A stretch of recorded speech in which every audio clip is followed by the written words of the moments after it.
नमस्कार प्यारे विद्यार्थियों। आशा करता हूं कि आप लोगों की पढ़ाई काफ़ी अच्छी चल रही होंगी। लेब असिस्टेंट का एग्जाम जो 10 मई को होने वाला है उसकी जोर शोर से तैयारी आप लोग कर रहे होंगे। उसी सीरीज को आगे बढ़ाते हुए हम लोग थ्योरी वाला पोर्शन जो लेकर आए हैं उसमें नेक्स्ट टॉपिक है अपना एक्सचेंज ऑफ गैसेस। हम ह्यूमन फिजियोलॉजी वाला पोर्शन पढ़ रहे हैं। एक्सचेंज ऑफ गैसेस आज स्टार्ट करेंगे। पार्ट 1 आज हम लेंगे। इससे पहले हम एनिमल किंगडम भी पढ़ा चुके हैं और इससे के बाद में एनिमल किंगडम के बाद में जो टॉपिक था अपना दिया हुआ था वो हम पढ़ा चुके हैं आप लोगों को। वो था डाइजेशन के कुछ टॉपिक दिए हुए थे, वो मैंने पूरा कंप्लीट एनसीईआरटी का पढ़ाया है। यहाँ पर भी इन्होंने गैसेस जो दिया है एक्सचेंज ऑफ गैसेस दिया है, लेकिन हम पूरा ब्रीथिंग पढ़ेंगे किसका 11th के अकॉर्डिंग। आगे इन्होंने दिया हुआ है नेफ्रॉन और नेफ्रॉन की संरचना के बारे में, तो हम उसके अकॉर्डिंग देखेंगे। तो आज हम स्टार्ट कर रहे हैं अपना जो पोर्शन है वो है एक्सचेंज ऑफ गैसेस, गैसों का आदान प्रदान। तो यहां पर हम 11 का पूरा चैप्टर लेने वाले हैं और पार्ट 1 स्टार्ट करते हैं। देखिए टॉपिक जो ये सिलेबस में दिए हुए हैं ये हमने पढ़नी है डाइजेशन।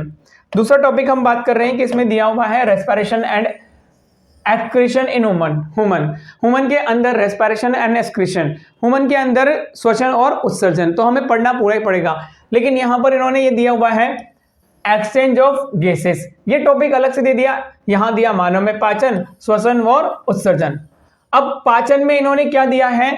पाचन में इन्होंने दिया है बेटा यहां तक का ये वाला पोर्शन कि आपको ये पढ़ना है।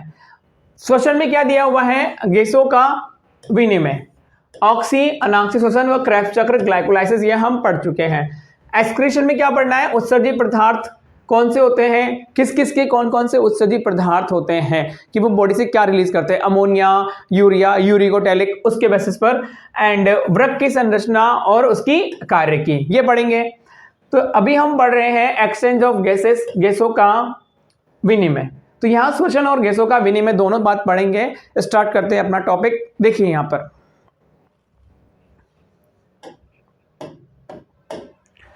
कोशिकाओं को लगातार क्या होती है? ऑक्सीजन की आवश्यकता होती है। तो ये ऑक्सीजन आती कहां से है? नॉर्मली इन्वायरमेंट में 21% ऑक्सीजन है यदि हम बात करें, और 3% क्या है? 0.3% आप लोगों का CO2 है और 72% नाइट्रोजन है। लेकिन जब हम रेस्पिरेशन करते हैं तो हम ऑक्सीजन को ही अंदर लेते हैं, ऐसा नहीं है बेटा। हम तीनों गैसों को अंदर लेते हैं, कौन कौन सी? नाइट्रोजन, CO2 और ऑक्सीजन। लेकिन हमारी जो प्रेशर का डिफरेंस होने के कारण बाहर क्या है? ऑक्सीजन का प्रेशर क्या है भाई? ज्यादा है। एक तरह से देखा जाए तो क्या है? ज्यादा है। और अंदर जब हम एल्विलाई की बात करेंगे तो वहां अंदर क्या है? कम है। तो गैसेस हमेशा ऑलवेज कहां जाती हैं? High pressure to low pressure. इसलिए ऑक्सीजन अंदर चली जाएगी और उसकी सोल्युबिलिटी, मतलब उसकी सोल्युबिलिटी के साथ साथ में ज्वाइनिंग कैपेसिटी, हीमोग्लोबिन के साथ में उसके जुड़ने की क्या होती है? क्षमता ज्यादा होती है। तो वहां पर हीमोग्लोबिन ऑक्सीजन को पकड़ने वाला प्रेजेंट है, इसलिए ऑक्सीजन अंदर जाती है और ऑक्सीजन उनसे बाइंड हो जाती है। किससे? हीमोग्लोबिन से। अब हीमोग्लोबिन से बाइंड होने के बाद में ये ऑक्सीजन कहां पहुंच जाती है? ब्लड में। ब्लड के थ्रू ये ऑक्सीजन कहां पहुंचती है? ऑर्गन में। ऑर्गन से कहां पहुंचती है? टिश्यू में। और टिश्यू में कहां पहुंचती है? सेल के अंदर। तो इस तरह से ये पाथवे हमने देखा कि सेल के पास में ऑक्सीजन पहुंच गई। और इससे पहले हमने खाना खाया था, जो डाइजेशन की बात कर रहे थे, तो ब्लड में क्या गया था? ग्लूकोज, कार्बोहाइड्रेट, प्रोटीन और फैट जो आ गए थे। अब ब्लड में दोनों चीजें आ चुकी है, ऑक्सीजन भी आ चुका है और ग्लूकोज भी आ चुका है। अब इन दोनों चीजों को सेल के अंदर ट्रांसफर कर दिया जाएगा। सेल के अंदर रेस्पिरेशन की क्या होगी? सेलुलर रेस्पिरेशन का प्रोसेस होगा, जहां पर माइटोकॉन्ड्रिया को यूज किया जाएगा और यहां पर ऑक्सीजन और ग्लूकोज को यूज करते हुए CO2 and then water molecule और एनर्जी बनाई जाएगी। माइटोकॉन्ड्रिया को यूज करते हुए माइटोकॉन्ड्रिया में 3 स्टेप चलेंगे और बाकी के आपका एक स्टेप कहां चलेगा? साइटोप्लाज्म में। इस तरह से ये पूरा प्रोसेस होगा और इसमें बनेंगे 38 या 36 ATP, और वही ATP अपने एनर्जी के फॉर्म में बाहर निकलते हैं या कोई भी एक्शन करने के लिए रिक्वायरमेंट होते हैं। जैसे कि मैं आपको पढ़ा रहा हूं तो मुझे एनर्जी की रिक्वायरमेंट है, आप पढ़ रहे हैं तो आपको भी एनर्जी की रिक्वायरमेंट है। हम दिन भर में जो भी काम करते हैं उसमें एनर्जी की रिक्वायरमेंट होती है। ये एनर्जी आती कहां से है? ये एनर्जी इसी प्रोसेस से आती है जो मैंने अभी आपको बताया है। चलिए भाई आगे इनको डिटेल में पढ़ते हैं कि भाई ऑक्सीजन कैसे अंदर जाती है, किस किस प्रोसेस के थ्रू। यहाँ पूरा जो गेम है ना वो देखा जाए तो पार्शियल प्रेशर का है कि कहाँ पार्शियल प्रेशर ज्यादा है, पार्शियल प्रेशर कम है। CO2 को आपने बाहर क्यों निकाला? क्योंकि CO2 का पार्शियल प्रेशर अंदर ज्यादा था, बाहर क्या था? कम था, इसलिए CO2 बाहर आई इन्वायरमेंट में। और ऑक्सीजन अंदर क्यों गई? क्योंकि ऑक्सीजन का पार्शियल प्रेशर बाहर ज्यादा है, अंदर क्या है? कम है, इसलिए ऑक्सीजन अंदर गई है। एंड देन बाइंडिंग के ऊपर भी है। चलिए कोशिकाओं को लगातार ऑक्सीजन उपलब्ध कराई जाए और CO2 को बाहर मुक्त किया जाए।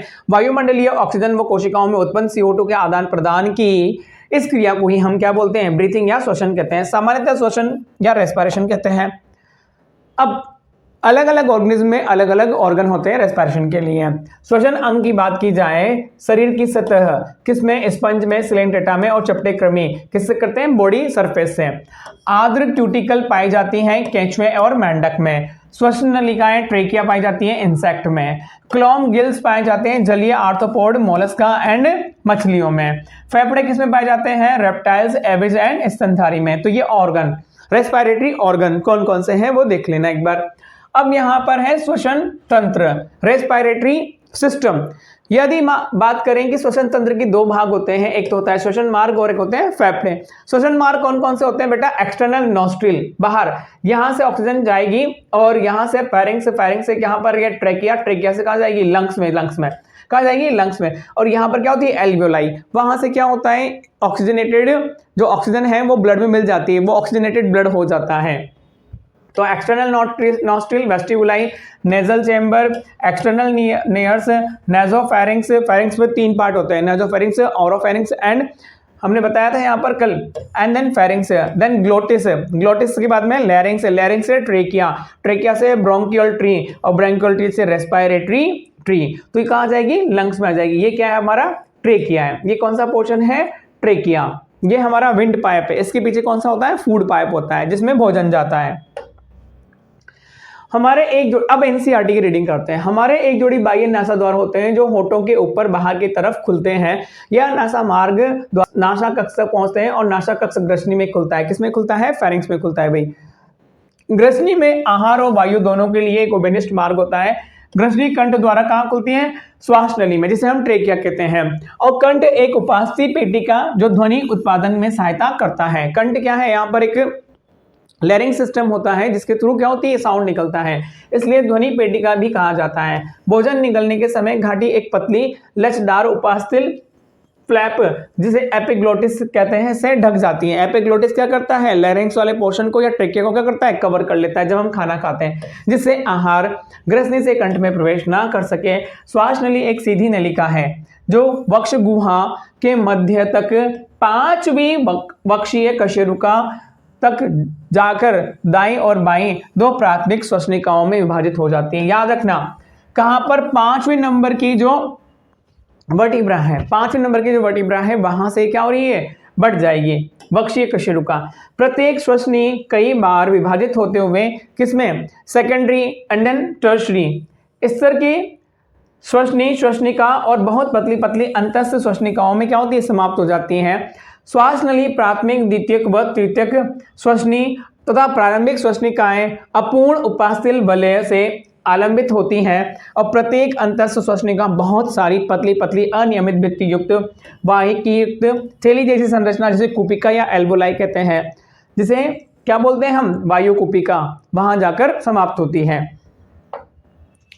तो ये देखिए, ये हमारे क्या है? कंठ, अच्छा जिसको हम बोल रहे हैं ये कंठ है।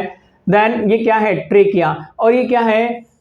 कार्टिलेजिनियस इनकम्प्लीट सी आकार के छल्ले होते हैं। ये डिवाइड हो रहा है श्वसनी में। ये क्या हो रहा है? श्वसनी में डिवाइड हो रहा है। और यहाँ पर क्या है? रिब्स है। ये क्या है? पसलियां हैं। ये क्या है? पसलियां।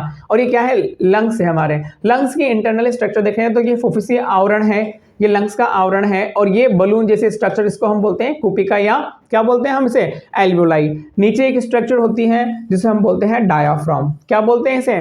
डायाफ्राम। तो इस तरह से यहाँ पर जो हम बात करें कि राइट लंग्स जो होते हैं वो थोड़े बड़े होते हैं, लेफ्ट लंग्स साइज में छोटे होते हैं, क्योंकि यहाँ पर क्या होता है? हर्ट होता है। इसके कारण जो लेफ्ट लंग्स है वो थोड़ा छोटा होता है।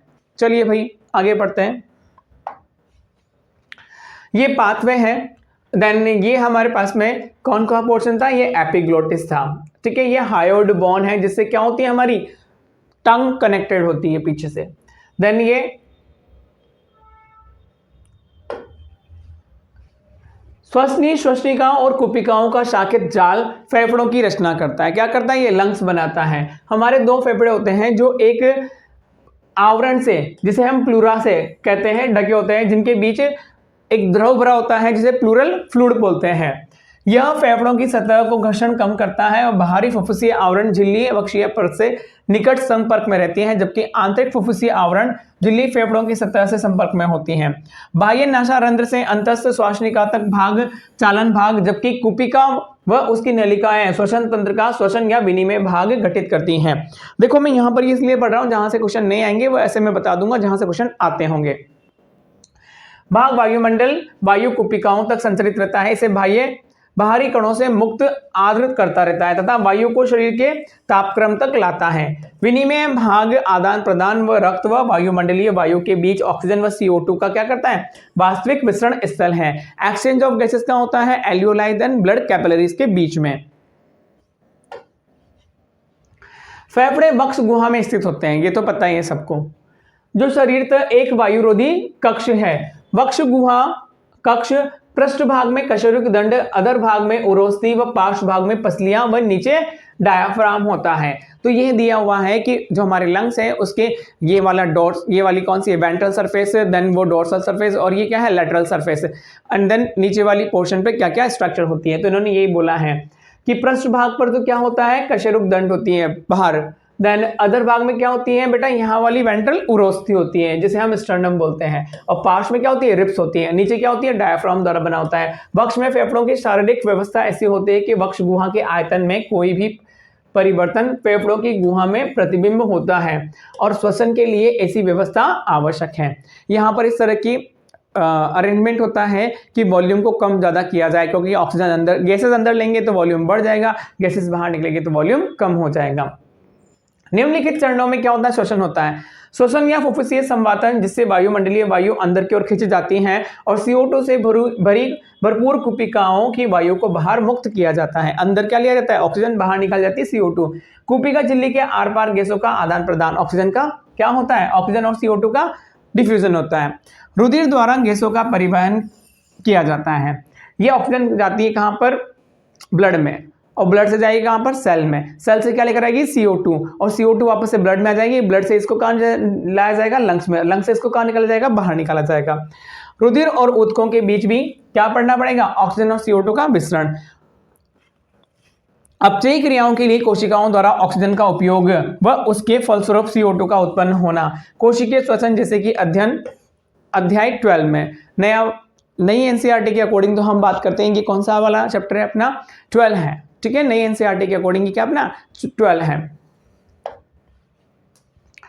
ये पाथवे हमने बता ही दिया, external nostril, nasal passage, nasal chamber, nasal cavity, nasopharynx, glottis, larynx, trachea, primary bronchi, secondary bronchi, tertiary bronchi and bronchioles. याद रखना, प्राइमरी, सेकेंडरी, टर्शियरी ब्रोंकाई है, देन ब्रोंकियोल्स है, then terminal bronchioles, respiratory bronchioles and alveoli duct.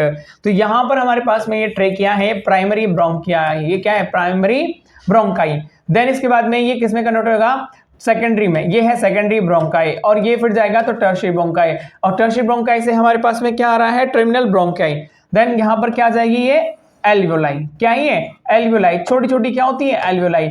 इनके चारों तरफ क्या होता है, इनके चारों तरफ क्या होती है, इनके चारों तरफ क्या होती है भाई, ब्लड कैपिलरीज होती हैं, वो दिखाएंगे हम नेक्स्ट डायग्राम में। देखिए यहाँ पर ये ब्रोंकियल है, इस पर ये क्या है आ रहा है आप लोगों की, ब्लड कैपिलरीज, ये रेड वाली और ब्लू वाली, तो आप लोगों को दिख रहा होगा कैपिलरी बीड्स है, कैपिलरी बीड्स है, ये एल्वियोलाई है, ये क्या है, एल्वियोलाई।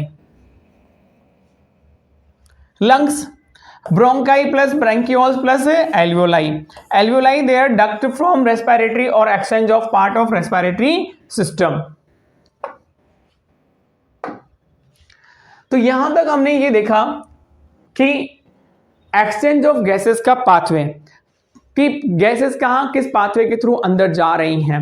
नेक्स्ट प्रोसेस में हम देखेंगे मैकेनिज्म ऑफ रेस्पिरेशन, कि इसके मैकेनिज्म कैसे होती हैं। लंग्स के अंदर जो कवरिंग होती है वो मसल्स की कवरिंग होती है, दो टाइप की मसल्स मिलती हैं, internal intercostal muscles, then external intercostal muscles. तो यहाँ पर ICM, EICM के बारे में हम पढ़ेंगे। इंटरकोस्टल मसल्स होती है दो टाइप की, कौन कौन सी, एक्सटर्नल और इंटरनल। इनमें क्या होते हैं, मूवमेंट होते हैं, डायफ्राम में मूवमेंट होते हैं। इनके मूवमेंट किस तरह से होते हैं, ऑक्सीजन अंदर आती है और CO2 बाहर निकलती है, उसकी मैकेनिज्म को हम नेक्स्ट पार्ट में पढ़ेंगे। Thank you so much. आपको जो भी डाउट है आप मुझे कमेंट करके बता सकते हैं।